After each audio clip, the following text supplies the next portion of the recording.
Good evening and welcome to another episode of the Vigilante Dialogues Buzz. This is a special series that I am tag teaming with my good friend Gary Reimer on from the BVI Buzz, his podcast, where we decided to get together with some friends to talk about the fallout from the Commission of Inquiry or Constitutional Review that is currently in progress and how we go forward as a country. The Vigilante Dialogues is a talk program that started back in 2010, and our tagline is a change in conversation for a better Virgin Islands because we think it's important, first and foremost, to have the right mindset, to have the conversations that will actually bring about change. So tonight we are on episode 5, Gary. I think so. Yeah, it goes Yeah, so fast. it did. And we had a lot of fun along the way, I must say. So I do hope that our viewers and listeners, persons may be tuned in. We're also simulcasting on Tola Radio VI FM 100.5. So we're saying good night to all our listeners as well as the viewers on Facebook and YouTube. You can subscribe or follow our channels. And if anyone wants to actually go back and look at the show after, they are always available right after. So um, Gary, any thoughts on the week? How has it been? Well, there was a lot of interesting happening down there the last few weeks, the whole week. Mm-hmm. Politically, press conferences, um, people regarding parties, explanation of leaving parties, and things like that. Mm-hmm. A lot of different announcements. Right. So we're gonna get into it because again, our topic tonight is the what is it? Elections, the elected, and the electorate. So I'm excited, and I think the timing just happened to be this way because we actually didn't plan it to have this as our topic. But before I go any further, I just want to introduce our guest tonight, another colleague of mine, friend for a while, Mr. Aaron Paralon. Good evening, sir, and welcome to the Vigilante Dialogues and the BVI Buzz podcast, all in one. Good evening to the listening viewers. Good evening, my good friend Shaina. Good evening to my new friend, Mr. Reimer. Mm-hmm. All right. So let's touch on where we were. Just as a quick recap in case somebody missed all the other shows. And again, if you would like to go and view them again, they're available on Facebook on the Vigilante Dialogues page as well as on our YouTube channel. So we've been talking about the fact that we have found ourselves in a perfect storm for the past 2 years, where we had a commission of inquiry into the good governance. This resulted in a series of recommendations that are now on the way in terms of implementing them. We've also been talking about our National Sustainable Development Plan, as well as the issue or the matter, I would say, of decolonization and what self-governance means. So there's good governance, there's self-governance, there's a lot of things that are happening all at the same time. And I felt that it was important that we essentially stitch everything together because they all affect one another. When we talk about the issues that were raised in the Commission of Inquiry, right? There are several things now that need to be addressed through a review of our constitution. And, that means that this is something that could, basically set the country right, not just for now, but for another 25 years, because we're putting the systems in place that also would eventually put us in a position, if we wanted to choose to be self-governed. Is that the synopsis of it, Gary? Yes, it pretty much is, as you talked about before, some of the things regarding the Constitution and some of the effects of the report that came out of it. We talked about how some of these things we could have, I think, caused us not to even go down this path. Because we talk about people not having confidence in government in just generally, and part of that could be part of transparency. Part of that is also we touch on the Constitution where people may not be educated on the whole process of what really we have the options are for going down. It's either people are thinking it's either independence or nothing, and then there's different options down that path. Yeah. So, Aaron, what's your thoughts on all that's been happening so far with this? Give you an opportunity to weigh in before we get into tonight's topic. as it relates to self-governance. Well, no, start back with this. Start with the COI and come up. Oh, okay. I think the COI created a form of education to the community itself as it related to what are the roles and responsibilities of elected officials.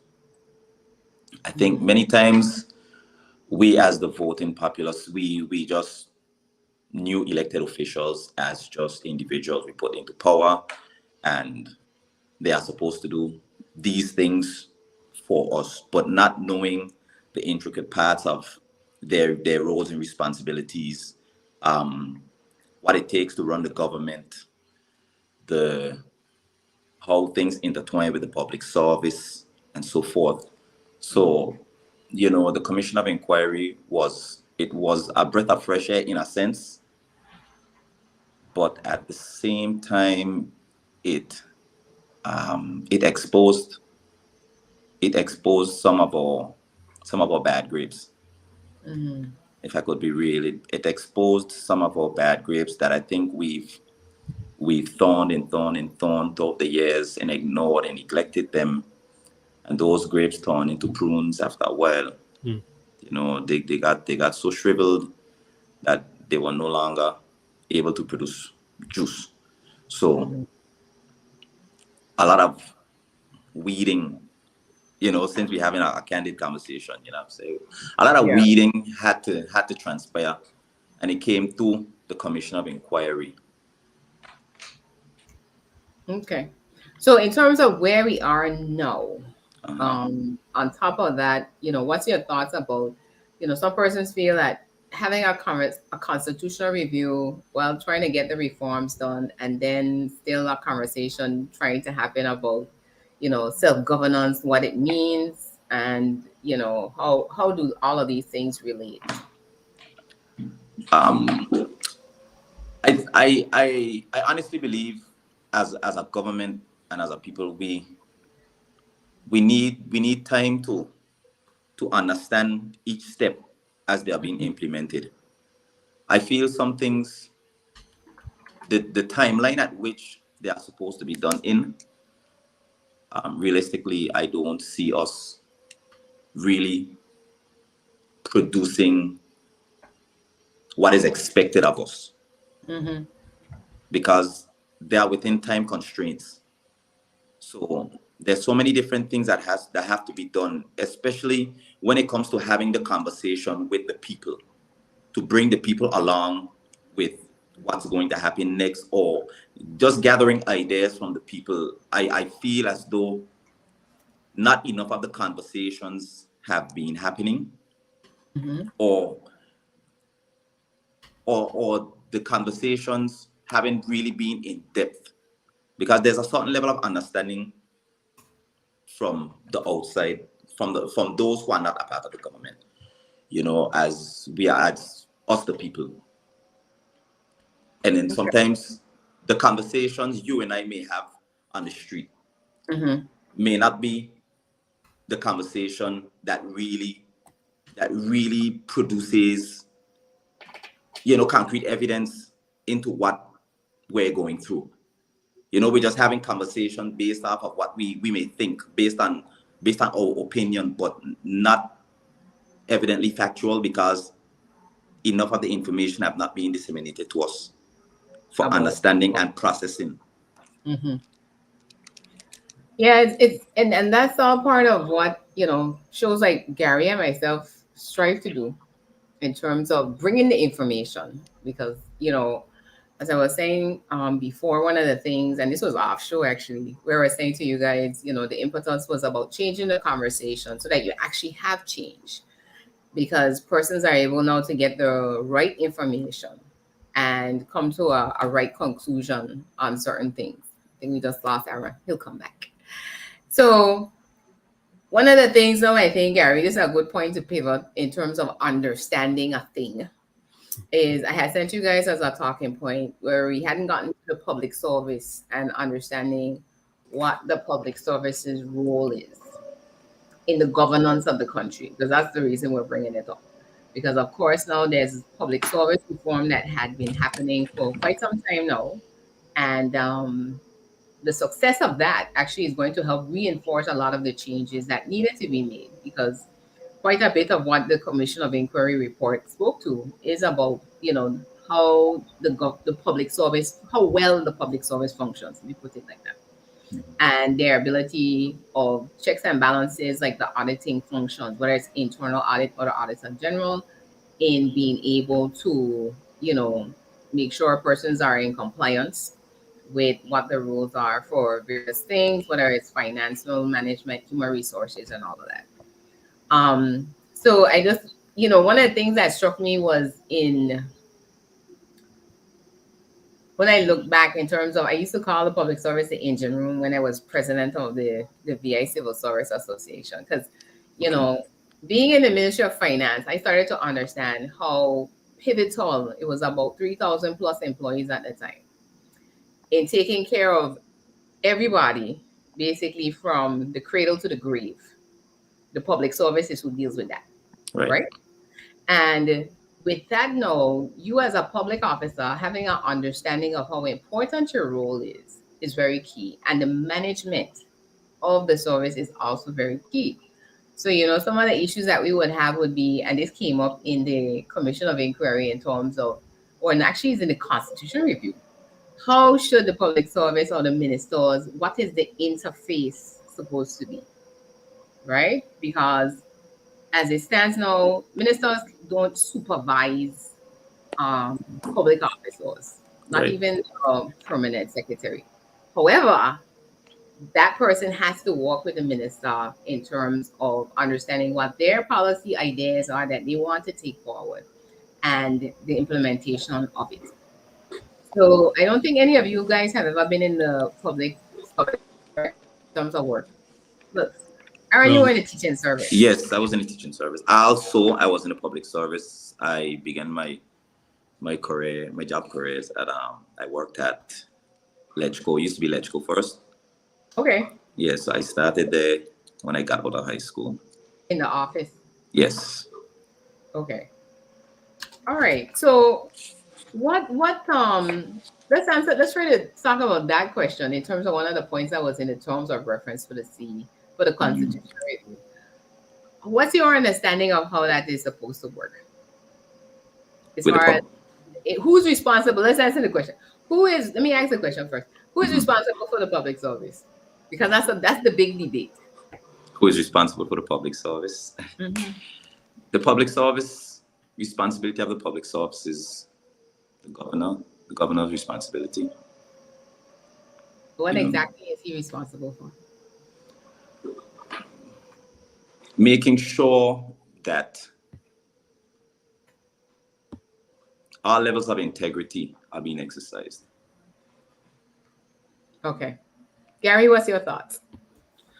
My thoughts are similar to, because my thoughts are that the public service responsibility is under the governor as well, that his responsibility for employment, all of the public sectors, the positions technically fall under the governor. Even the, you can correct me if I'm wrong, the Public Service Commission as well falls on that same purview as well. And you see, this is interesting because this is part of the dichotomy of this whole thing, eh? So we talked about this a few weeks ago where we talk about the governor's functions, and one of them is about basically hiring, firing, the performance management, I think, falls under him. But those things have been delegated now to the deputy governor's office down into the human resources department. Right? Kind of in a nutshell. There's a lot of other mechanics there that happens. The general orders now, which is supposed to be modernized to the Public Service Management Code, from what I understand, is what is supposed to now, those are the rules for employment, so to speak. So your employment terms and conditions will be governed by that. However, the operations now of ministries are funded by the House of Assembly, because the UK or through the governor, we don't get any money to run the country. And that's essentially what the budget does. And with that now in play, I would say that the House of Assembly also has a responsibility for the performance of the public service, because again, they're the ones that set the policy agenda. That's where the word politicians come from. They're supposed to be the people putting forward the policies that run the country.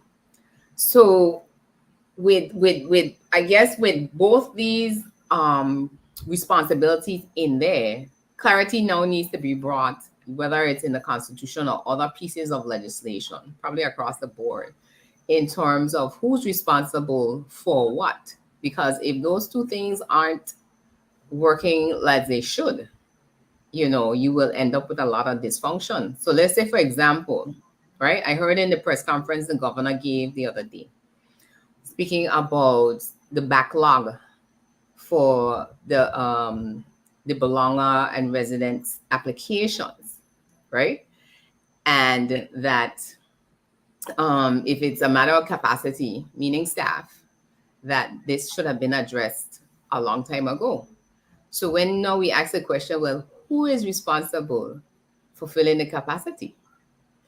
Because a lot of times we have organizational charts, very pretty, have a lot of positions on them, Gary, but they're actually vacant, right?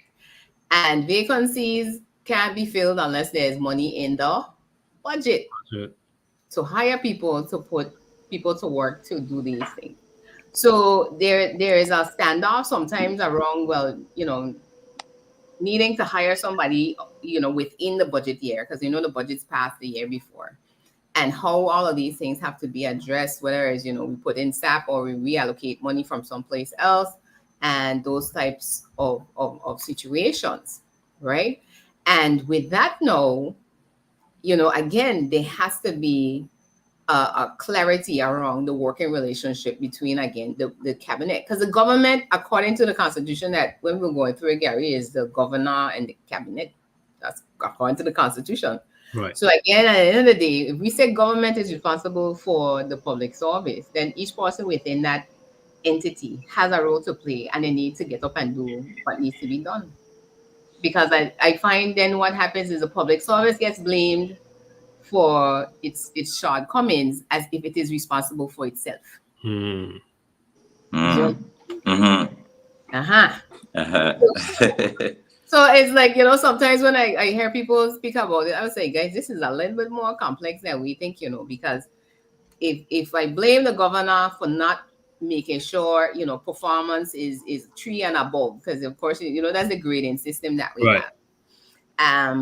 That's part of it. But then if there are issues that need in terms of money going towards, whether it's buying office supplies, office furniture, simple things like, desks and computers to make sure people have the tools to work. Those things are the responsibility of the ministries. Ministries, yes.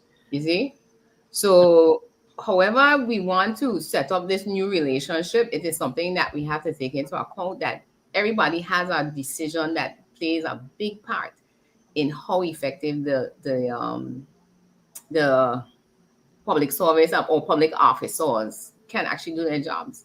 So it comes down to me, every issue you see, and this is might just be me in terms of my training and in engineering, is a management issue we have. So whether it's from the top come all the way down, we have to evaluate the whole system and figure out what needs to be improved, who needs to be improved, and make sure that it's done in a holistic way. And then, go ahead. No, I'm just thinking about some of the situations that are currently that went on over the last couple of months, where people were arrested allegedly for public trust, and then sometimes the feeling that now some public officers don't really know what their responsibilities are, as you're talking about. So, because that word is thrown around a lot, but it don't really have a definition of what does that really mean. Mm-hmm. Abuse of public trust. What does that mean?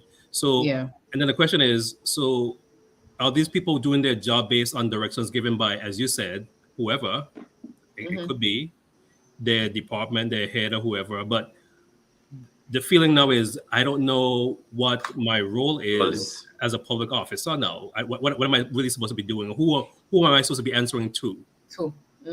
Yes, because it's basically sometimes we get into positions, but and I don't want to throw shade at anyone per se, but sometimes we get into positions, but bad practices have been done before in this position. So you're only following order that you thought was correct based on what has been transpiring within the department itself. Yeah. But like you said, the roles and responsibilities need to be laid out properly, like a family tree. It needs to be laid out like a family tree properly, so I know what is expected of me and what is expected of the department, and be held accountable by the department heads, and vice versa. Yeah.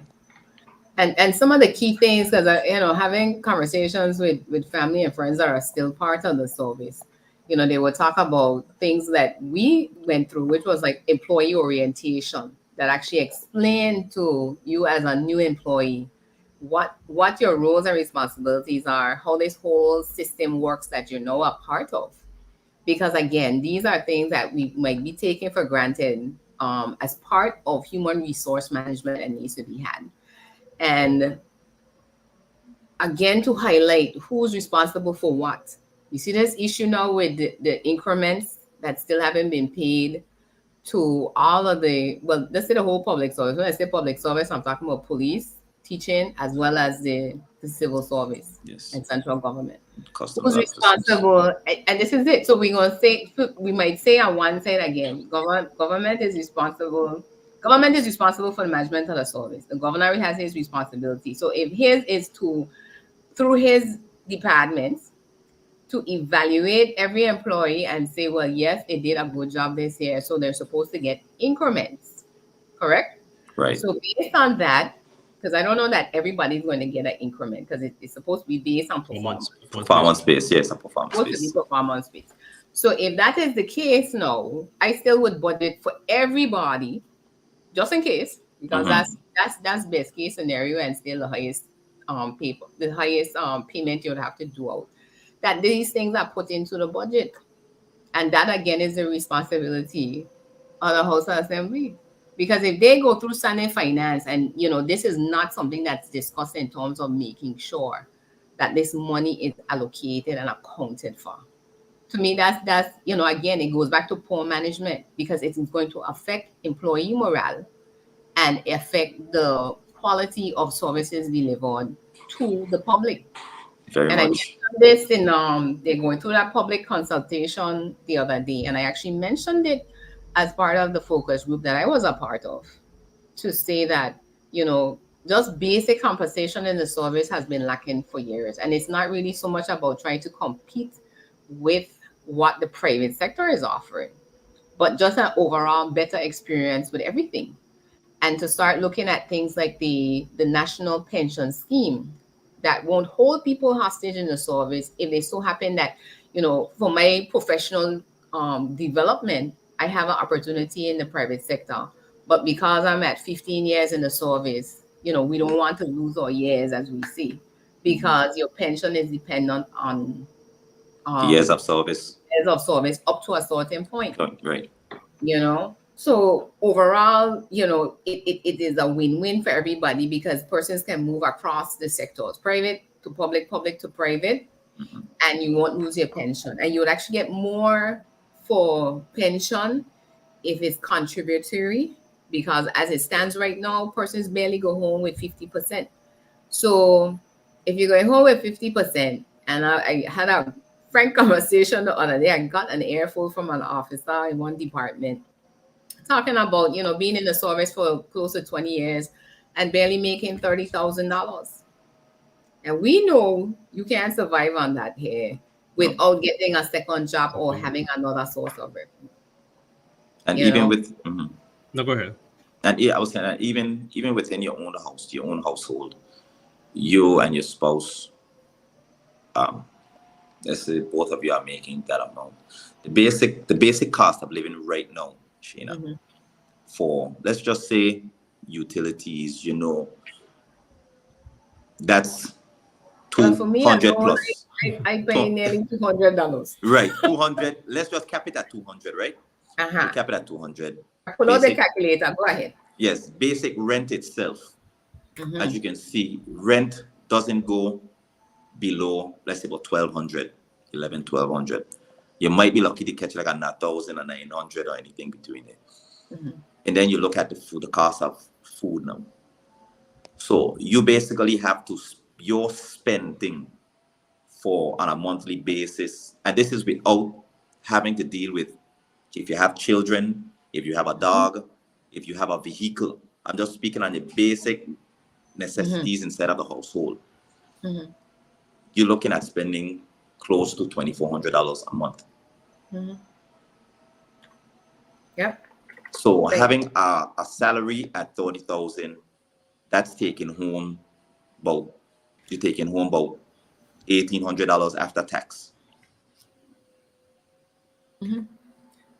So so having an individual working within the system for 30-something years, and this is something where we have to now look at bringing our people along more, because that individual within the system that long, making that amount, an evaluation should be done to encourage this individual to push forward. We want to move you into a different role, or sit them down and look, you're here for this amount of years, this is what you've been making, this is what you can make if you probably further your studies, or you further your experience, you do some certifications and things like that. Bring your people along more. Those are that. Well, that's another point of contention, because then there are also those that say we go and we get the certifications and the degrees, but then we don't get paid for them. You see, yes. So this system here in the public service is in, I almost would want to say, a crisis, because the more stories I hear, the more I become concerned. Because two things I'll share with you guys, just to give you an idea, and then you jump in. Okay. One, when they signed the contract on the public service salary compensation, one of the speakers remarked that there are, a lot of retirements coming up, and people are basically exiting the service through retirement faster than we're taking in people. So again, this is what has created a lot of vacancies over the years, So whether or not there was a hiring freeze, I still am not clear, because again, if people retire, they are doing work that somebody else needs to do, and it shouldn't be that you just pass it on to some other employee that was there that has their own workload to deal with, right? So this is how these backlogs start to get created, okay? Mm-hmm. And on top of that, I forgot my thought, But that is one of the things, though, where it's really puzzling to me again, why we go through a budget process every year with all these vacant posts, money not being budgeted for, but we still have this notion, and we used to be told this in the Ministry of Finance, and I used to get really annoyed with it, make more with less. And it's like, that's not how efficiency work. No. If you want something to become more efficient, you have to actually cut the wastage, because there's only so many ways I can be innovative. That's a different thing, where you're trying to tell me, find a new way to do this that actually gets us more done with less effort. That's a different conversation, because again, it require us, let's say, getting a computer system. So we buy software that allows us to process taxes online. So it's a tool now for that department to actually reduce all this paperwork that we have to be shuffling through. Right. Me as a taxpayer now, I will probably pay taxes more often and on time, because I have, it's more convenient and it's easy to access. Because when we had the pandemic, it just completely exposed how inefficient and ineffective the service is, Very much. And I think that's across. It was such a struggle, because when you start talking about you have to wait 2 hours just to get in the door, of a department, and then another long period of time trying to get your business done in the middle of a health crisis at that. Right. That's that those things, it's at some point, and it's not for it's not for lack of complaining by the public that we're saying, listen, something has to happen. We're tired of the excuses. We know some people are, they're the shining stars, and this is a thing where I made sure in the focus group I said some areas need more help than others, and Right. we know where those are. So again, those should be at the top of the list. Work and get a plan in place to get the improvements done, and from there, bring everybody up to some level of standard. And the base, oh, I know what it was. So the base salary now is where too I was saying to them, you have to attract and retain. I said, because I was in the service, but one of the main reasons I left was because of the pay. As a technical person, in terms of being in engineering, also in architecture, we have the same cry, and it's still the same today, that you come in and again, you have your degrees and qualifications. In some instances, people have work experience, but they're not being compensated fairly for what it is they're contributing to the system. But somehow we would rather lose me and go pay someone on contract, have to move them, induce them, pay a gratuity at the end of the contract, and then Right. not have somebody who is going to take up this role after. with This one is But what this is the way it is. which is probably like 1.5 of what your salary was. So you're paying Yes. you're paying your salary plus half of that. Plus. Just about Yeah. And and I then get in, rid of, go ahead. I was saying, and then on top of that, no, it's like a recycled process because the other person that comes in to fill that position now have to. It's like they have to relearn certain things, relearn the department, have to learn the individuals that work in there, have to learn the Mhm. processes. So it's like you break down to build up, to break back down to build up again. Yeah. So you see When you the could, loop. You see the loop of yes, that we're in. well, Um, I was also thinking too. Sometimes without I don't want to step on anybody's toes either. I think sometimes you talking about innovation and new mindset and taking new things. You might have people who are in positions for a long time who may need to be moving around. You need to move people around to get new thought processes in place, new perspectives of different things, especially when you're talking about innovations and technology and kind of new ways of doing things. yeah. Sometimes the people who are there to make those decisions may not be the right person for that particular position. But then that's a whole other political conversation that But causes. it goes but back again to performance management though. Because yes, again, if every year and at least on every 6 months, right? Employees are being given feedback from their managers and supervisors in right, terms of opportunities for them to do better, or where they have been doing good, to recognize that and encourage them to do more of the same. It would to me, it would change things. And as you were saying that, Gary, though, I thought about one of the things that is my biggest pet peeve when it comes to the public service is the stories I hear about persons like ourselves wanting to return to contribute to the country. And it's like, the place is like Jericho wall. You cannot get out, It's you true. know? Yeah, I'm willing to come home. All I need is assistance in relocating, and it's like we can't find the money. We can't find the money.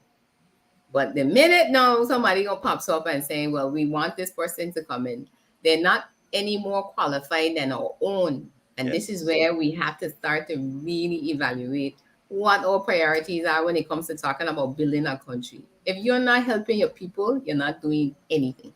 yes, And I mean helping them in the right way. Because I had a long conversation with an elder today, and she talked about things like assistance grants and what the intention of them should be, versus how they may have been misused in the past. And as a result, now the whole thing has just been shut down, and we have to go back to the drawing board on how it's actually going to work to help the majority of our community when they need help, whether for it's the businesses needing grants, whether yes, it's elderly needing assistance with their bills, because we just talk about the cost of living. And not everybody yes, has families that pitch in and support like how some of us used to back in the day. right, So because these things have changed, I start to get concerned when you see certain dynamics start to play out. Because things like retiree, if I am a retiree of the public service, as far as I know, this might be something that's changed or coming down the pipeline. There's no cost of living adjustment, like what happens with Social Security age benefit. So whatever my mother retired on, probably what, close to 30 years ago, maybe a little less, she getting the same thing still as her pension. So why would I want to go work in an organization, right, for 25 years? And if I live another 25, we problems, And those things create social situations that, again, then I have to go to social development to ask them for money to help me pay the light bill.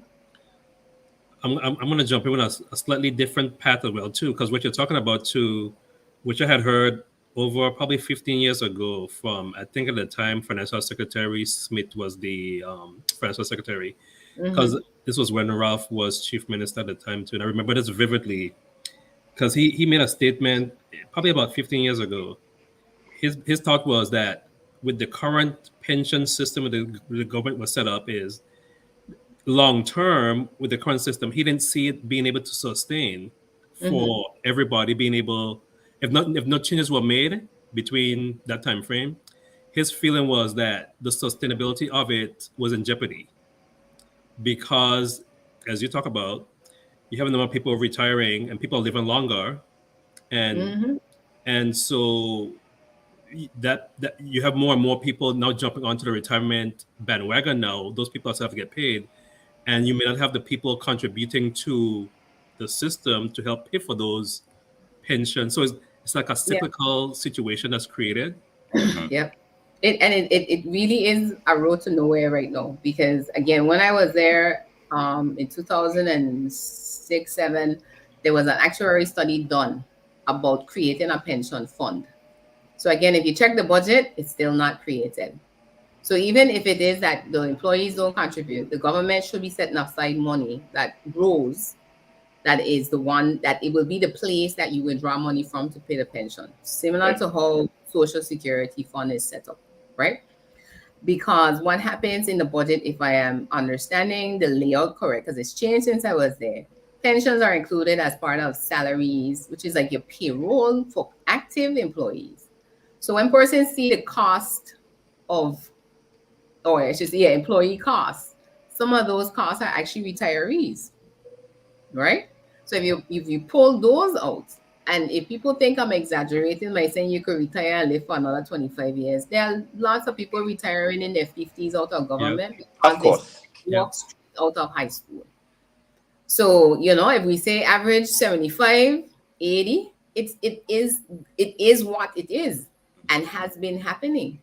So as a result of that, those are things that have to be addressed urgently when it comes to the management of the public service. And allow now again that through this system, persons can get more in terms of the pension, as well as have a cost of living adjustment, because it will come out of the pension fund. Right. So you make the calculation and say, okay, we need to add on X amount, have a matching fund. So if I put in 2% of your salary, you put in another 2%, that's 4% that's going towards your retirement account. Yeah. And just to jump in on what Gary said, when Gary said sometimes you need a shift in a specific role to bring forth innovation. And it stuck in my mind when he said that. And this goes in part with what we're experiencing now with the pension. Yeah. I never understood what pension was in my early years working for government. But I understood it when I started to work in America. Because now I realize now it's coming out of my salary, having to have a 401k. Yeah.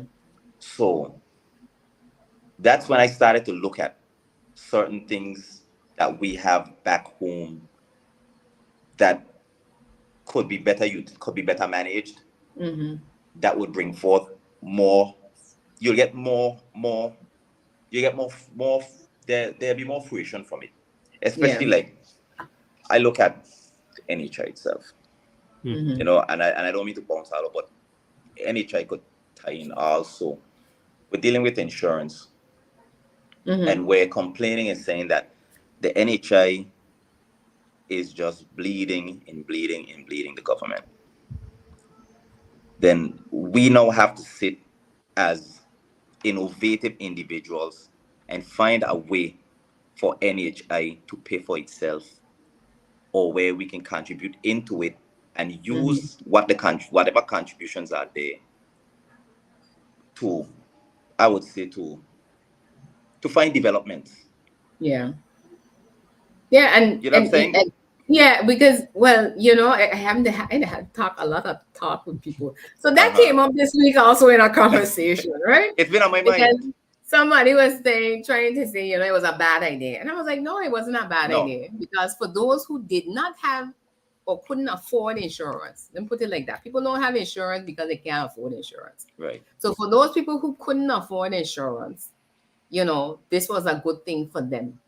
And that's important. Whether or not the rest of us who could afford insurance should have been forced into it, or, contributions different. If you understand how these things work, those who can have to contribute to those who cannot, to help them along, right? Because again, there are different income brackets, and we have to accept that for what it is. Sometimes we behave like everybody's walking around in here making 100K. No. I don't, that's why we need a census, public service announcement. It is coming or starting this year in June. So I'm asking everybody to please cooperate with the enumerators. And I would just really love it if the Central Statistics Office actually put this online, so I could just fill it out, because I'm never home. So they're going to come looking for me and can't find me. But again, that's part of innovation, because it's going to make that whole process go quicker and easier for those that can. They get online, fill out the questions. And if now I put something in there that doesn't make sense, then call me and make an appointment and come and look for me. I'm all for it, But the NHI, in terms of, again, the administration of it, I was asking the person if the review was done, because in the legislation, it's supposed to be reviewed every few years. I think it's 5 or 10. And, based on the review, it would tell you, is it working like it's supposed to? Where do we need to strengthen it? What do we need to course correct to make sure it's doing what it's supposed to do? But a key element in that is always going to be, Aaron, is that the government contribution for those who are not working at all, or the public officers or whomever, I think first responders that are covered, that money is actually going into the system. Because too often you hear providers complaining about late payments. And I'm not talking about like 30 days. I'm talking like 6 months in some instances. So, and it's the same problem now. Again, in the last week, I spoke with someone, and they were explaining to me the challenges at the college, again, because of the funding that has to come in from the tuition program. That, again, these are things that should be budgeted for. But the challenge you have still is that revenues have to be collected, basically on a daily basis, and it may not come in every day to cover the same level of expenses. So this is all part of the dichotomy of where public officers have to get blood out of stone on some days, because they just don't have the money to do some of the work that needs to be done. So guys, we're gonna pivot though, but I'm glad we had this conversation and about the service. Someone dropped a couple comments in the chat, and I thank them for it, in terms of, what the COI showed, and, whether or not further things should have been investigated as far as the management of the public service. And I think there's still room for these things to be done going forward. This shouldn't be our first and last COI, because again, we need to be constantly improving, and the only way to do that is to have reviews. Now, having them under duress and in the dramatic fashion that we have had it, I don't agree with, because sometimes these things that could become counterproductive. But we have to make sure that we're always willing to, do the litmus test and get things done. So we got probably 50 minutes left to talk about elections, the elected, and the electorate. I don't know where we're going to start. Gary, what's your thoughts? So much to discuss, so much to talk about. So I guess things that have been conversations I guess I've been hearing about elections, electorate, and things like that. Because people are wondering or thinking, again, this is my internal conversations. I don't know if that's the wider conversations out there. As far as moving forward on the upcoming election, again, based on my internal thought process or what I've been hearing is a lot of people are not excited. They're not pumped up with the current. It is not because of people. It's just because of I think they're tired mentally Yes. of everything that's going on. COI, constitutional reform, all these other things bombarded. People haven't had time to digest all these different things. And now we're saying to them, you have an election coming up within a short period of time. So people are kind of like mentally turned off. Yeah. And how do you bring those people back to the fold to get them motivated to cast their vote for election and encourage them to let them know this is a right that they have, and it's very important that they make a participation in it as well. Some will say, well, I'm not voting because the people, everybody's the same. Everybody's the same. Those kind of conversations you hear. People talking about everybody's the same. Nobody's different. Yeah.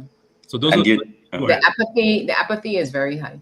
Yeah. And you really can't take it personal when people say those things. You have to just listen and digest, because these are coming from true emotions. Yeah. They're coming from true emotions, and people, and like I said from the beginning, having to fulfill the requirements from the Constitution Review, having to fulfill the requirements from this Commission of Inquiry, and everything else that has been in the atmosphere happening, one must be exhausted. People are politically exhausted because for the last few years, and I'm not putting a cap on any number, but for the last few years, there has been a stream of things that have been transpiring that have just made, if you look at the voting populace for the last couple of years, the numbers have been decreasing because people are just losing faith in what has become the norm. Yeah. So what has become the norm for some has just become an exhaustion for the people that really look forward to true leadership. Yeah. So because they're voting hoping for change in the status quo. Yes. People make a lot of promises, and I think the wake of broken promises over the last several election cycles is really, it's weighing on people, and it will affect the outcome in terms of voter turnout. Because even with us, we've been talking about that from the beginning, Gary, from the first show, in terms of the importance of getting registered to vote and exercising your right to vote, because it's something that it wasn't that we always could vote. Right. So we can't take it for granted in terms of what it is. So the electorate, I would definitely agree with you guys. There's a lot of voter apathy. We don't care, because if you go and you vote, the same thing could happen. However, one of the things I wanted to make sure we touched on tonight as a takeaway is to explain the system that we have. So as part of the constitutional review, persons may have heard some talk about what's called a runoff election or recall. So the runoff is a situation where if someone wins by less than 50% of the votes, that there's a second election amongst the two top persons that got the votes to get somebody basically to get the votes above 50%. Our system is not a majority system technically, it's a plurality system. And what that means is, and if we go back and even look at the results from the last election, the government was won by less than 50% of the votes that were cast, because of the number of candidates that would have been involved, whether at the districts or the territorial level. Right. So your vote really does count. We did see a lot of close races last election as well, which told me that, getting persons out to vote obviously was very crucial in some places in terms of getting a win or not winning.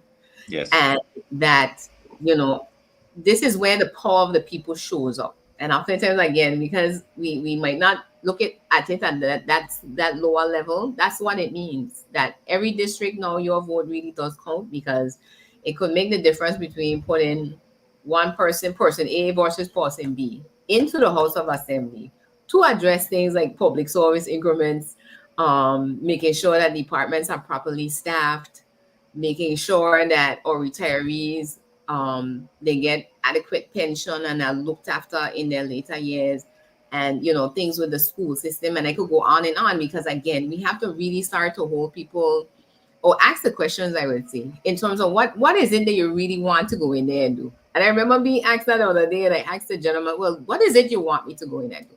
Because rather than me telling you what I'm going to do, tell me what you sent me to do.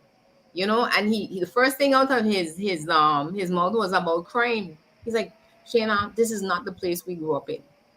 You know, and I'm getting very concerned about what we're seeing happening, and you're feeling, you know, he's feeling unsafe. You know, so while persons may not be talking about that, like for, you know, out there in the house, like how he's probably wanting to hear it, or knowing that something is being done to address it, it is on people's minds. You know, and these are the things where now the elected that is going to come forward in the next election, you know, to me, they have to be cabinet ready and road ready, because there's a constitution that has to be negotiated at the end of the year.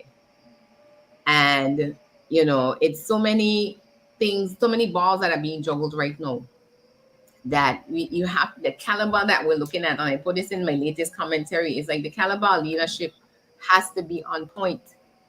You know, as somebody told me, the fashion show has to end. You know, it can't be about the nicest people and the this and the that. Because, you know, it's good to have nice people, people who are personable, people who can communicate to you and, you know, have all that charisma. But at the end of the day, I use an analogy on someone and said, I don't send a plumber to do an electrician's job. So we really have to start to look at people's competence, you know, whether it comes from experience, qualifications in terms of, you know, their background and all of those things. You know, that's my thoughts on that. So I'll pause there and let you guys jump in. No, Shaina, you're very much correct. And if we look at, like you were saying, with the amount of individuals that have voted, you know, I'll just use the 3rd district for instance, right? You have 1,900 registered voters, but then you have 1,100 coming out to vote, or a little under 1,100.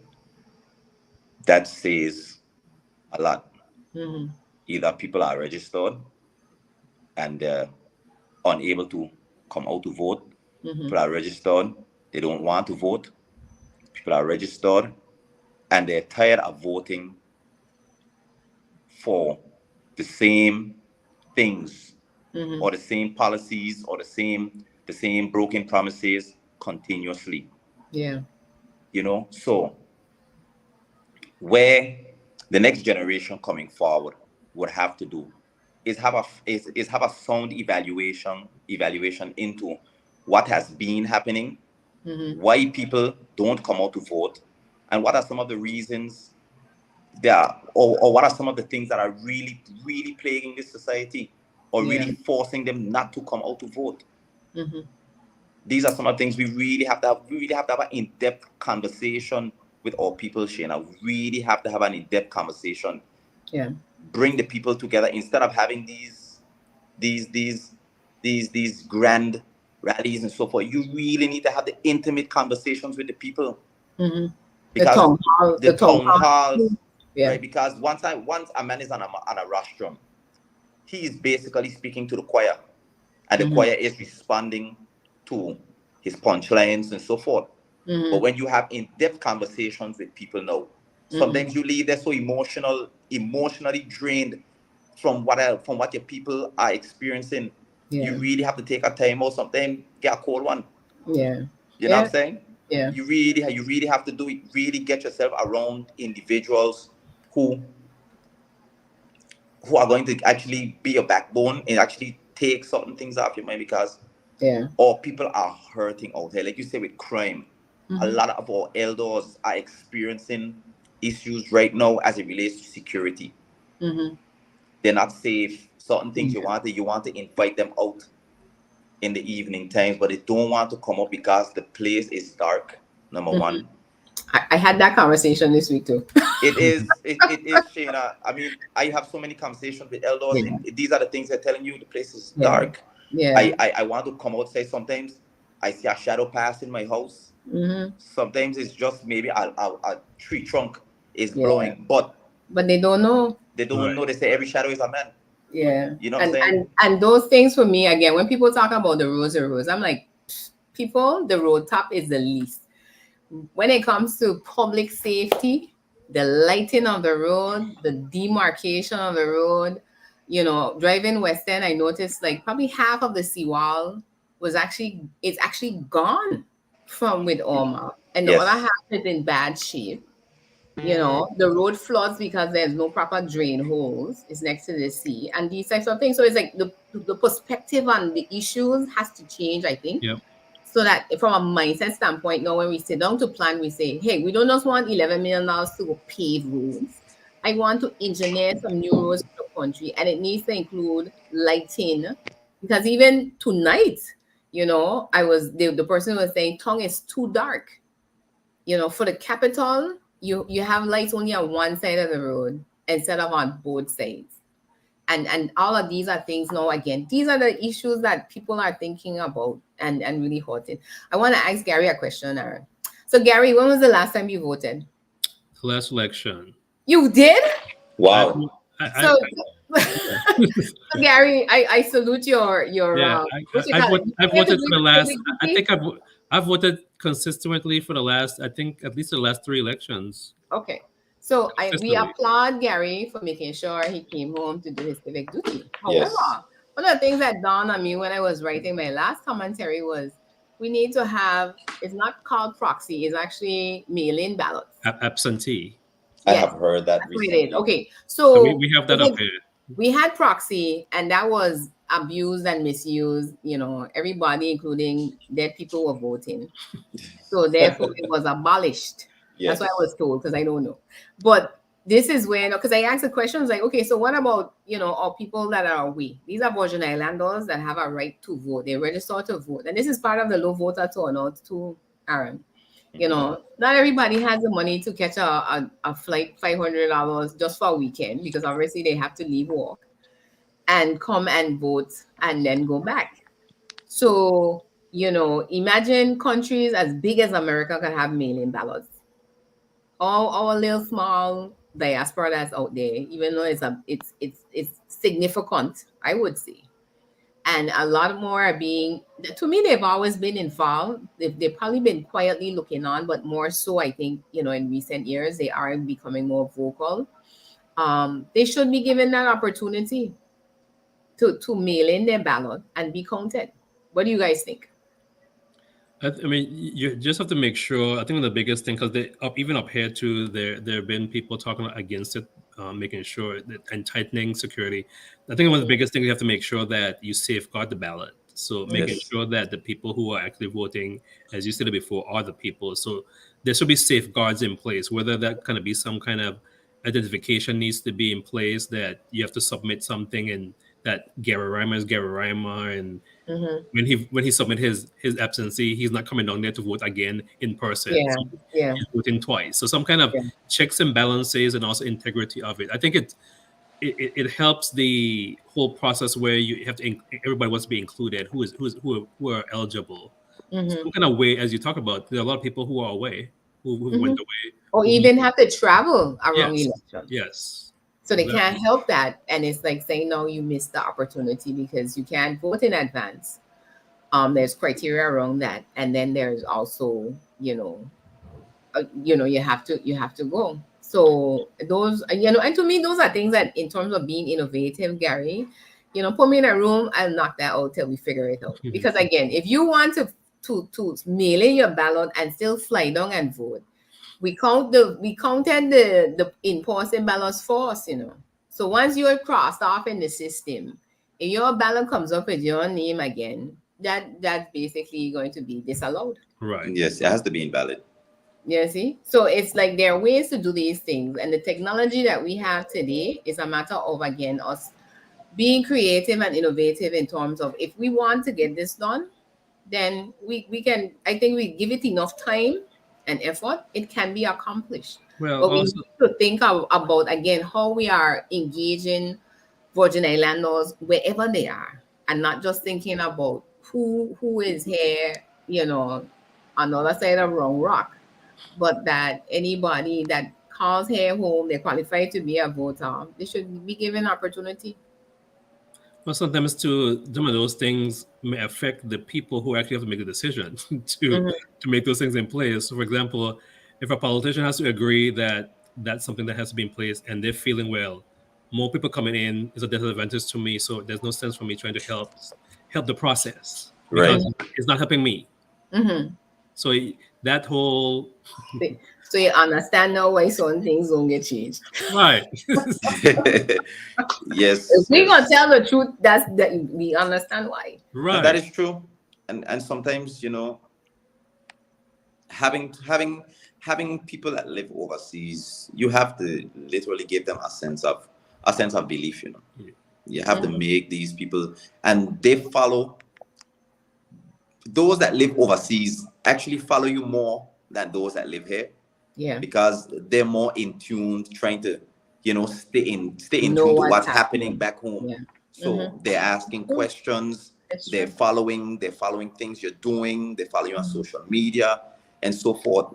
So you have to literally give people that sense of hope, Yeah. give people a reason to want to come out to vote. And there's something I always love to tell young people: anything that is a God-given privilege to you, Mhm. don't sell it.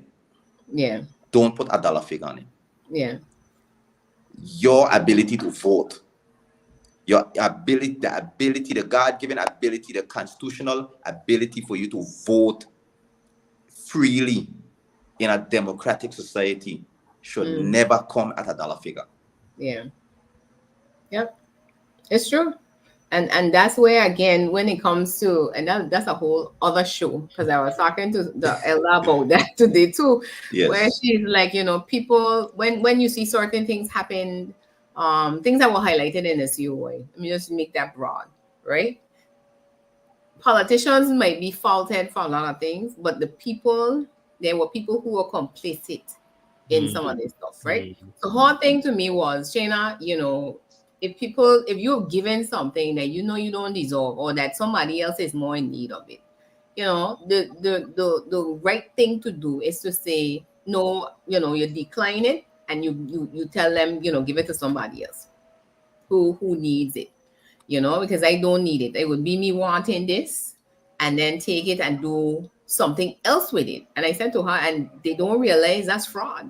Because if mm. I give you assistance for a particular thing and you take it and do something else with it, those things can put people in a lot of problems. And we have to start taking, again, when it comes to the taxpayers' dollar, it is a very serious offense to misuse it in any shape, form, or fashion. Yes. You understand? And for us again to move our country forward, our mindset has to change. Because some of the things that we accepted as normal behavior didn't mean it was right. Correct. Because that was whole thing to me. People have accepted wrong as right. And right now is wrong. Because when you speak up against it, you become public enemy number one. Right. Ostracized. Yeah. And those are the realities I think that are on the ground that a lot of people don't want to talk about, but it needs to be addressed Yeah, because we, what we need to speak. will change. Yeah, And you that have and that's yeah, I think that's the thing that we just that's the whole this whole conversation. People don't always want to tell the truth. I mean, the truth isn't always good. I mean, it isn't always clean, yeah, but it's the truth, right? If you're trying to move on, you're trying to get better, you need to just speak it.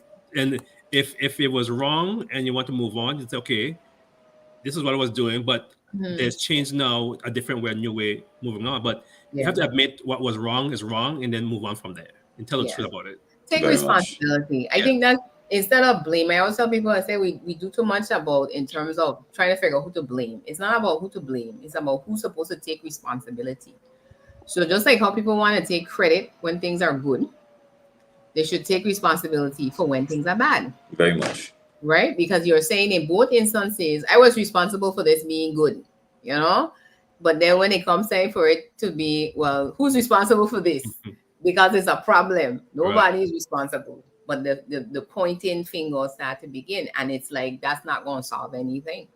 So some conversations I just don't engage in because it's like you're not interested in really fixing the problem. If you don't want to start with who is responsible for what.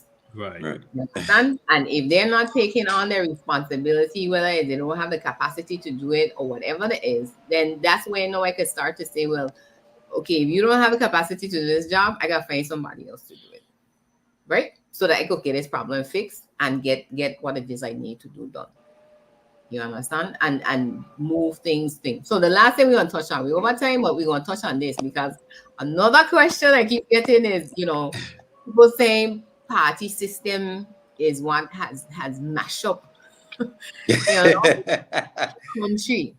And Yes. I said to them, and like, say, let me use it as an example. So one of the things, the conversations I've had recently was talking about the petty contract system, right? Mhm. Again, having been a project manager in the public service, I know a little about this. And I said to the gentleman, I say, no, as a PM, I don't encourage splitting up projects, 50 ways from east to west. Because you have quality control issues, you got delays because contractors don't necessarily line up and start the work and all these things right behind each other. Right. But there's ways to manage it, right? So if we know this is what we're gonna do, that's okay.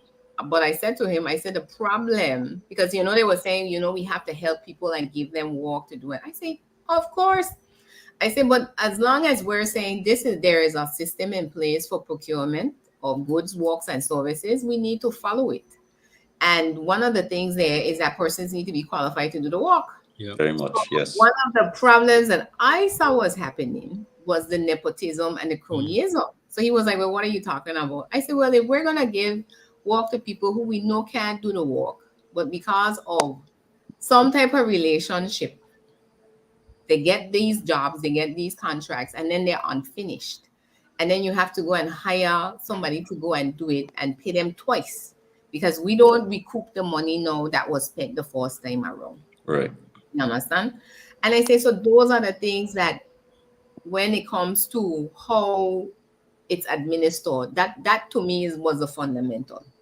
Because again, the system has to become more objective and unbiased so that everybody has a fair opportunity to apply for work. That's all it is you have to ask for, And if some persons are getting more than others, we need to look at why is that the case so that we bring everybody up to a standard that they can actually compete for the work that's being given out, and not take it for granted how the system is skewed, one way or another. So, that for me was what I expressed to them in terms of, if the system can work, but, it's not every project you would want to split up into smaller projects. Sometimes it's better if you have one general contractor and they bring in subs. We see that all the time on lots of projects where, one person is responsible. At the end of the day, I hold you accountable for, any issues or defects that may come about in a project. And move forward from that standpoint. So the party system now, so let's just be clear. One of the things with our parties here is that they don't have differentiating or different philosophies. So when people hear about someone who is a Democrat, there are certain things that the Democratic Party stands for versus the Republican Party, right? Do you think that the parties here have different philosophies? Gary, you want to go first? You go ahead. Okay. In terms of philosophies, I would say yes. Mm-hmm. We're all fortunate to live within the same means or the same environment. So you're most likely gonna bump into an NDP official or a PVIM official or a VIP official. Mm-hmm. You're gonna bump into them at some point. Now, the party system, I won't say the party system has really failed us as a people, mm-hmm. but I think the type of leadership within the party system has failed the people. So now I'm getting somewhere now, right? So when we elect leaders for parties, the same way how we scrutinize individuals when we're electing them or we're putting them in a position to be voted for, that same thing has to be done when you're electing leaders for a party, because you have to be very careful with one's character before power, because power is something that gets it could overtake any one man's integrity.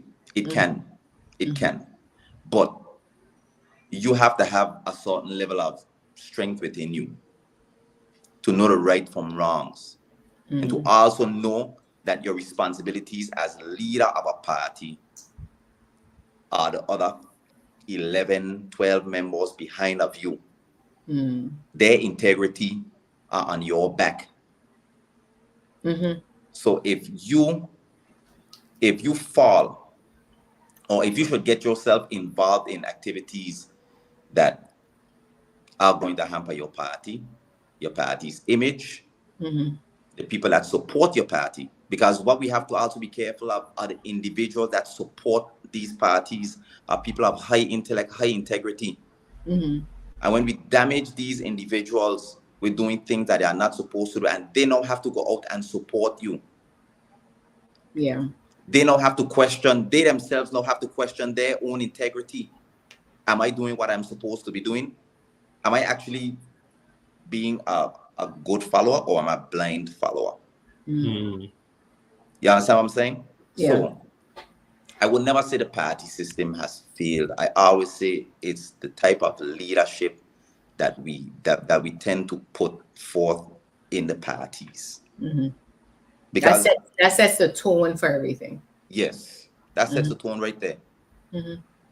As I say, what's on the head gets to the hem. Gary, what's your thoughts? No, I had a similar thought. My thought around this was kind of around a similar thing too. Is when you elect politicians and then you form a government, and then you have the premier, then you have the ministers. It sometimes seems that the premiers are the head, and the ministers are below it, as opposed to it being level, Right. where everybody is contributing, everybody's making an equal contribution. Yes, you're elected as the premier. Yes, you are the leader of the party, but it sometimes seems that sometimes people feel that the direction, sometimes it's the premier, quote, that position, premier is where is driving the direction. And sometimes if people within a party have a different opinion, they may not want to voice it, because it may offset the balance of what's already there. They don't want to create any unbalance, because we're supposed to be together, right? We're supposed to be together. Yeah. So I do think that it is the leadership, it making sure that you do have good leadership, and making sure that everybody who is elected in there has a fair voice and an equal voice in there when they do get elected from a particular party. Yeah, and that speaks to, again, what is our understanding, as elected leaders when they get in there, that everybody has one vote. At the end of the day, yes, the premier or the leader of the group has to really give that final, okay, this is what the group wants to do, this is where we go, or if they have to change the direction. But the buy-in, of course, always is important. And I find some people are governing by fear, rather than, again, if it's a team atmosphere, a team environment, then everybody should be given fair opportunity to disagree if they choose to, give their concern, but then what is the consensus of the group? Because that also filters out into our society, where the government will make decisions and then come back and tell us, are you on board? Same thing I was saying with being a blind follower. You're following blindly. Yeah, you have to question these things, and that was one of my posts I put on Facebook the other day, where it's like, learn from tomorrow, live for today. Be hopeful for the future, but never stop questioning. Right. Because as much as I want to give all leadership the benefit of the doubt for anything, it is still something where I have a right to say to you, as the employer in this whole outfit, because the voters, the electorate are the employers, the elected are employed. Right. Okay, they get a salary every month to go out and do the people's business. So it's something where that exchange in terms of the relationship is backwards. Yeah. Only rewards is actually for election. Then is when they come to the people to actually to hire them again. And then after that, I'm in charge. I do whatever I want.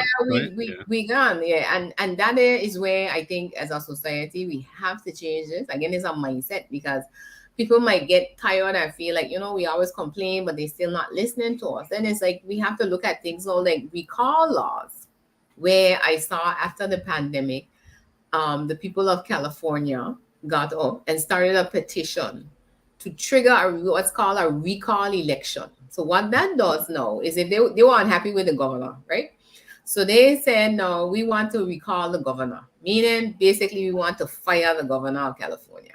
Mhm. But to do this, a certain amount of people have to agree with us. So it can't be, well, Aaron, Gary, and I get up and say, let's go fire the premier. Right. It has to be, we actually can put forward a petition. And if we get a certain amount of votes or signatures, then the elections office has to call this election. And if the election says no, that the majority is unhappy with this gentleman's performance, then he's recalled and a new election has to be done. Right? I don't know if it disqualifies him from running in the next election, because that would Right. be interesting that you could recall them and then they just go back in because they run a better campaign. But those would be the things, again, if we look at recalls in as part of whether it's in the constitution or the election laws, that these are things that give the people more power in the governance of our country. And we're not, caught up in a cycle of saying we have to wait for 4 years before the next election, or if an election is called, or which I am all for actually having a fixed election date. What do you guys feel about that? And then we're gonna wrap up. You think we should But have a fixed election date, or we should still have the option of calling it whenever? well, what is the constitution? Is it based on when the house is called? When you have the first house, it kind of dictates off at that date? Well, you have to have one by then, but I can actually call an earlier one. Well, I think if you have a fixed date, like in the US, there's a fixed date. Everybody knows it's the first Tuesday in November Mhm. every 4 years. You're already prepared. You already know what particular date is. So I think it create, again, especially as you talk about people who are overseas and stuff who may be wanting to participate, then that may be helpful on that part where you may be able to get greater participation from that point of view. It may help Yeah. those people to have knowing exactly when it is. So if you want to plan around that particular date or whatever. Yeah. And again, you could travel home because this is the date for election. Yeah. And it also brings a level of integrity into the government system Mm-hmm. to know that an individual cannot just have a snap election on you. Yeah. You know what I'm saying? It's Stability for everything. right. I think it's a form of dishonesty to the people, not even to yourself, but to the people and the people. It's a form of dishonesty to have those things and having a set date. I like the idea of a set date. Mm-hmm. I really like the idea of a set date, and I want to ask this question because it just been a conversation I've been having with people, right? What are your thoughts on the type of politics or the type of conversations in campaigns we've been having over the last few elections? Do you think it is something that has been effective or ineffective? So based on what I have seen, I mean, as you talk about it, you talked a little bit about it earlier, where it's more of a, when you have these kind of rallies and stuff, it's more like an emotional kind of event and stuff, and they talk about different. It's not, you don't get into the deep of what you're really gonna do. It's more kind of like a pep rally every day, every going on, as opposed to saying exactly what you're really gonna do, what the plans are really for the people. Yeah. Right. It's either you're talking against the other party, what they are and what they're not gonna do, and what you're gonna do, and those kind of things where you're talking against Trash people. talking. Yeah, those kind of things. Yeah. Now, I guess it depends on what the expectations are. If people, for me, I'm more interested in what your points are, what you're really gonna do. Those kind of things to me, they don't move me for me, they don't move me personally. Because I'm looking deeper for what you're really gonna do. I'm looking at your character, I'm looking at everything, kind of making sure that what you're really gonna say is that you're really capable of the job that you're gonna do. Mm-hmm. So for me personally, it doesn't pull me in personally. You, Shaina? So I want to say this, right? Having run for public office, so full disclosure, in case there are those who don't know, I have run for public office in the past, right? And I find it an interesting thing because I say to people all the time, campaigns are about psychology. Yes. Right. Yes. You understand? Right. So there are those like Gary who just is like, give me the manifesto, let me read it, and I'm gonna see whether or not I want to vote for you. And then there are those that want to come to the rally Mhm. and have the pep rally and the music, the jingles, and all that goes along with that to motivate them to go out and say, this is my team. Now the substance of it might not be there, and I agree with you. That's part of what the issue is, because sometimes people run is a matter of they win because they ran the better campaign versus having a better platform. Because we're not judging by both. We might just look at, the theatrics as I would refer to it as. But then when it came down to the substance of it and also a track record, if they're incumbents, to say, well, yes, they should go forward again. Because I've seen a combination of both. I remember sitting and watching the last election in Barbados, some of the rallies. And the way they use the rally to present the manifesto, right? And in terms of actually getting into, these are the policies that we want to go forward with, and this is how it's going to affect you. Because the importance of those conversations, again, whether you do it in a town hall or the rallies, Aaron, as we were talking about before, something that's important to have those communications. Because everybody isn't going to read the manifesto. Some of them too long anyway. Right. And it doesn't speak to sometimes the average Joe or Jane to say to you, this is why we're going to do this particular policy, because it's going to help your great grandchildren. But so it's not going to affect you, but it's going to help them. And that's why you have to do this now. Forces or those things that, again, the bread and butter that we talked about that are affecting them, keeping a roof over your head, food on the table, educating your children, and just having a decent quality of life. What are those things that are going to help us? And that, I think, is what a lot of people go to the rallies in hopes of hearing, in addition to everything. But what we have to pull back from is when, it's almost as if elections turn into a sports league. So everybody's backing their team. I'm going out to watch my team, and this is what it's about. So the whole conversation for is up to 60 days. It's going to be about, whose team is going to come in across the finish line and defending your team and those things. But again, you need to be defending what is the platform that they're bringing forward and why I should vote for them, in the conversations that we have. So for me, that is where the mindset, again, going back, we have to change our minds about how we approach politics and what we do before the elections, during the elections, and after. Because that's the most important part in terms of the governing and the policies that we actually want to implement. Because I would rather somebody come to me, campaign on 5 things, and they do one a year until the next election, rather than trying to convince me they're going to get 50 things done in 4 years. Right. With the service that we have now. And so I fully well know it's like, this is a lot of promises that even if they had the best of intentions are going to be broken. Yeah. Because you have to go first and fix the system that's going to help you execute your plans.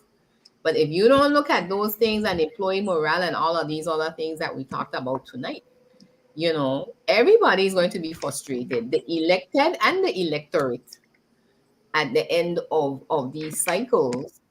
And, wondering why, so again, we start to blame the party system. We start to blame whether it's Westminster. We start to blame, a whole host of things.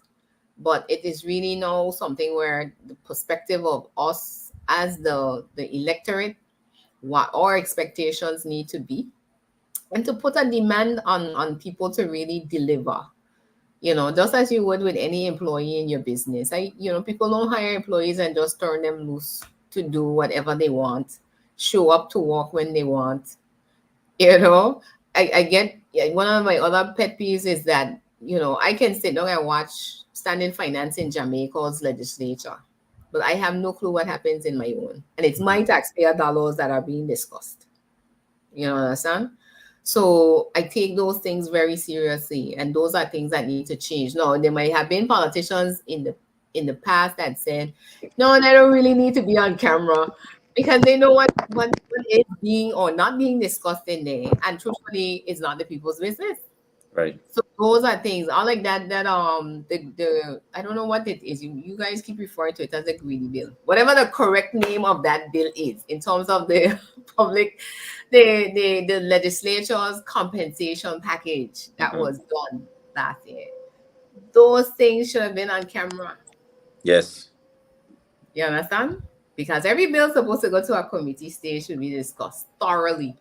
And the people should have been knowledgeable in it. So it wasn't released for us to review. So there was no public consultation on it. And then, the whole discussion of it, it was even off of the radio as well as TV, from what I understand.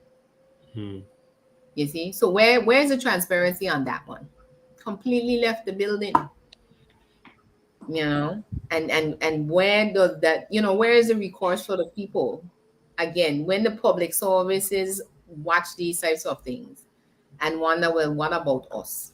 Right. We have bills to pay too. We are trying to keep our children fed, And it is your role and responsibility of an elected official to put service above self. That is one of the key roles. One of the key characteristics of a leader is putting service above self, people above self. Yeah. You can't. Go ahead, finish up. I was saying you really can't. You can't put yourself in a position to get people rallied behind of you, get you into a public office, and then the first thing you are trying to do is make sure your bread is buttered.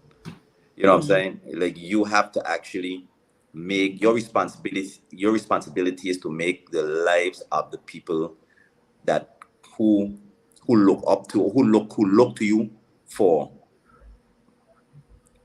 leadership, make their lives better. Because in fact, when their lives are better, your life becomes easier. And you hit it on the head, because I tell people, if each district is doing well, then the country is doing well. But if only some districts are doing well, we are only as strong as our weakest link. So this is something where, when ministers sit as district reps sit as ministers, I don't have an issue with that, because I see it all the time again in larger countries. Right. What they have done is they have introduced local levels of government, right? So you have the Senate, but the senator isn't in charge of Florida. Florida has a governor, and then within Florida you have counties and you have cities. Right? So there's local management. And one of the things that I propose to the Constitutional Commission that needs to go into our next constitution as a start for this is a district advisory council. And it's something I think I saw in Cayman Islands Constitution, right? And again, we think of it maybe as adding bureaucracy, but it's not. District representatives need all the help they can get. Districts don't have just 10 people in them anymore. You're responsible for thousands of schools, and having help, even if, let's say, for example, we think about, we need a mayor for Rotong. That's the capital. We need somebody that's their responsibility to make that happen. So when a representative, whether territorial or district, sit as a minister, they can focus on the national agenda, and not misuse that opportunity, in my mind, to just build up a particular district instead of looking out for the whole country. Right. So all of those are, again, part and parcel of some of the dynamics with parties and how people govern, and that party philosophies need to be made very clear in terms of what it is we believe we're supposed to be doing, and communicate that. But guys, we're gonna have to stick a pin in it right there. But I think that's a great end. And be right back here next week. If you tuned in late, you are tuned in to the Vigilante Dialogues Buzz. I'm your host, Shaina Smith Archer, with my friends Gary Reimer from the BVI Buzz podcast and Aaron Paralon from down in the other bay. They were arguing saying there's only one bay, and we're not sure if it's Seacoast Bay or Kigali Sika Bay. Bay. There's only one bay. There's only one bay. There's only one bay. There's only So, one. I had a good smile on that one. But yeah, you can go on our Facebook page. Be sure to like us whenever we're coming on again. We will share the event, so you'll see the notification so that you can be a part. So thank you for listening, as well as tuning in on Solar Radio VI FM 100.5. And we will be back next week to wrap up this discussion. We'll probably figure something else out for the next season. But I do hope persons got a lot of takeaway, and do share it with other, share with family and friends so that they could get this information in terms of how we need to change the conversation for a better Virgin Islands. And a word of encouragement this week, guys, is this: you have to fight through some bad days to earn the best days of your life. So as I said last week, our best days of these Virgin Islands are still ahead of us. Yes. Because we have the ingenuity, we have the creativity, and I think we have the courage. Because I think, guys, that's what it's going to boil down to on a lot of things. The courage to make the decisions that are going to be necessary to bring the change for everybody, so that all of us could be good at the end of it. Right? So until next time, have a good evening, a good rest of the week, and we will look forward to having the conversation again. Thank you for having me. Have a good evening, everyone. Good evening, everyone.